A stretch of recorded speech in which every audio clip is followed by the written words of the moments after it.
Hello everyone. তো expression দে কি কিছু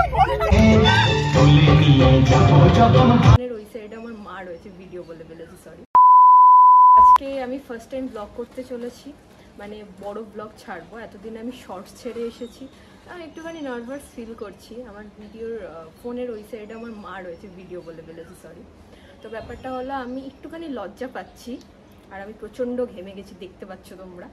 তো আজকে হলো টিচার্স ডে, 5 সেপ্টেম্বর। আমি এত সেজেগুজে কেন রয়েছি তোমরা হয়তো ভাবতে পারো, কারণ আজকের অনুষ্ঠানটা একটু বিশেষভাবে হতে চলেছে। আমি যখন যাব সেই জায়গাটাতে তোমরা দেখতে পারবে অবভিয়াসলি। তো চলো দেখা যাক। আর হ্যাঁ, আমার আজকে একটুখানি তোতলে যাব, বলতে গিয়ে ফার্স্ট টাইম ব্লগ করছি। তো যদি কিছু ভুলভাল বলে থাকি সেটা আমাকে বলে দেবে, আমি ঠিক করার চেষ্টা করবো। চলো ব্লগটা কন্টিনিউ করতে থাকি, আমরা সব বান্ধবীরা মিলে একসাথে যাবো। অরুলিমা দে এক্সপ্রেশন। আচ্ছা আমার একটু বল না, আমার চ্যানেলটাকে সাবস্ক্রাইব করে দিতে। ফিল লাগছে তোদের আজকে? আমরা স্যারের বিয়ে খেতে যাচ্ছি আমরা, সবাই ওই আর কি, মানে গেলেই বুঝতে পারবো। তো দেখতেই পাচ্ছ, আমরা যখন পৌঁছে গেছিলাম পুরো জায়গাটাই ফাঁকা ছিল, তো আমরা সবাই বসার জায়গা মোটামুটি পেয়ে গেছিলাম।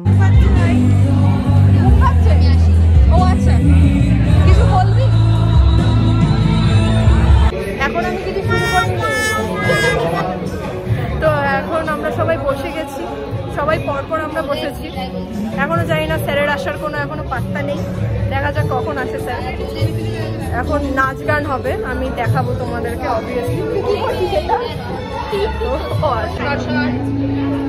কোনটা নিচ্ছিস? তাই না, লুলেগান খাবি? বল লুলেগানই খাবো। লুলেগান লুলেগান দাঁত বের করিস না।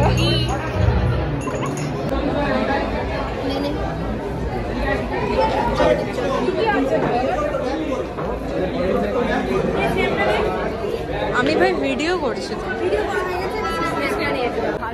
ব্লগ করতে পারছি না।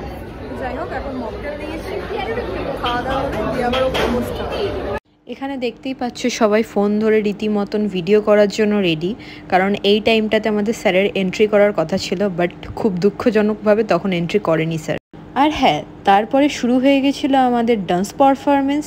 চলো এক এক করে আমরা সব কটা দেখতে থাকি।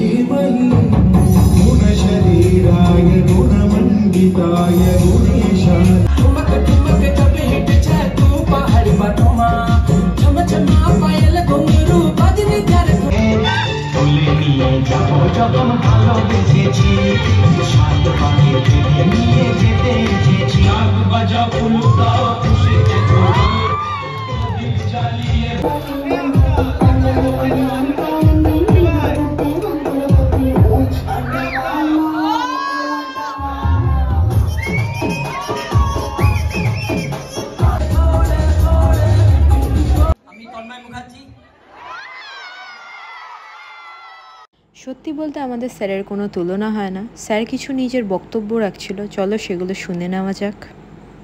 কম্পিটিশন থেকে আমরা হয়তো হারিয়ে যাচ্ছি। এখানে একটা ছবি আছে, ওটা না হীরক রাজার দেশের ছবি, যেখানে একটা রাজা ছিল, সে চাইছিল না আমরা শিক্ষিত হই। আর এখানে কোনায় কোনায় এমন রাজা বসে আছে যারা চায় না আমরা শিক্ষিত হই, আমরা পড়াশোনা করি। আমাদের যুদ্ধটা তাদের এগেইনস্টে।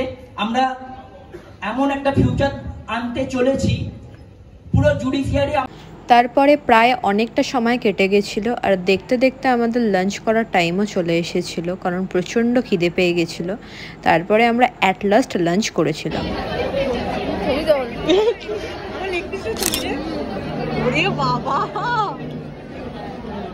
খাওয়া দাওয়া শেষ করে দেন ব্যান্ডের প্রোগ্রাম শুরু হয়ে গেছিল। চলো সেগুলোই দেখতে থাকি পরপর।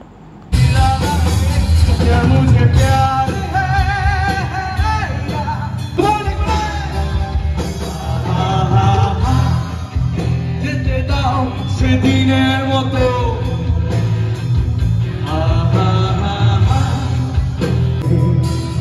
এসেছি তবু দুজনে, যেন হয়ে গেছি আরো অচেনা অচেনা স্বপ্নেরা তবু। যাই হোক, প্রায় প্রোগ্রাম শেষের দিকে, তখন আমরা ভাবলাম যে এবার স্যারকে গিফট তার দেওয়া যাক। তো এত বড় গিফট দেখে তো স্যার একটুখানি অবাকই হয়ে গেছিল। যাই হোক, আজকের দিনটা সত্যিই খুব ভালো কাটছিল। সব শেষ, এবার আমরা বাড়ি যাবো। অনেকক্ষণ থেকে ফেলেছি, নেচে ফেলেছি, বাড়ি যাওয়া যাক। হাসবি না, আমি ব্লগ করলে এরা হাসে কি? আচ্ছা ঠিক আছে, থ্যাংক ইউ। এখন টোটো ধরবো, তারপরে যাবো স্টেশনে। স্টেশন কি সোজা বাড়ি? অনেকটা হাঁটতে হয়েছিল আমাদের টোটো পাওয়ার জন্য, তো ফাইনালি টোটোতে উঠে আমরা স্টেশন পৌঁছে গেছিলাম। বাড়ি ফেরার পথে না প্রচণ্ড টায়ার্ড হয়ে গেছিলাম, কারণ সারা দিন এই অবস্থায় থেকে আস্তে আস্তে পুরো শেষ হয়ে গেছিলাম জাস্ট। তারপরে রানাঘাটে নেমে ইচ্ছে হলো আইসক্রিম খাওয়ার, তো চলে গেছিলাম করিমসে, গিয়ে কটন ক্যান্ডি ফ্লেভারের আইসক্রিম দুটো নিয়ে নিয়েছিলাম। আচ্ছা, তো ব্যাপার হচ্ছে আমি এত টায়ার্ড হয়ে গেছিলাম যে আমি ব্লগটাকে আর কন্টিনিউ করতে পারিনি। তো আমি ভাবলাম যে এখন এন্ড করা যাক। তো খুবই মজা হয়েছে, খুব যতটা এক্সাইটেড ছিলাম ভেবেছিলাম তার থেকে বেশি মজা হয়েছে। তো যাই হোক, আমি ব্লগটাকে এখানেই এন্ড করছি, কারণ আমি প্রচুর টায়ার্ড। এখন জাস্ট আমি শুয়ে পড়তে চাই, আমার আর কথা বলারও ক্ষমতা নেই। যাই হোক, ভালো লাগলে অবশ্যই ব্লগটা লাইক করো। আমি জানি এটা আমার ফার্স্ট ব্লগ, আমি হয়তো ভুলভাল কিছু বলে ফেলতে পারি বা বেশি বলে ফেলেছি। যাই হোক, আস্তে আস্তে ঠিক হয়ে যাবে, পরেও হয়তো এরকম হবে, বাট আস্তে আস্তে ঠিক হবে জিনিসটা। তো যাই হোক, আজকের মতন ব্লগটাকে এখানেই এন্ড করছি। ভালো লাগলে অবশ্যই একটা লাইক করো। তো বাই।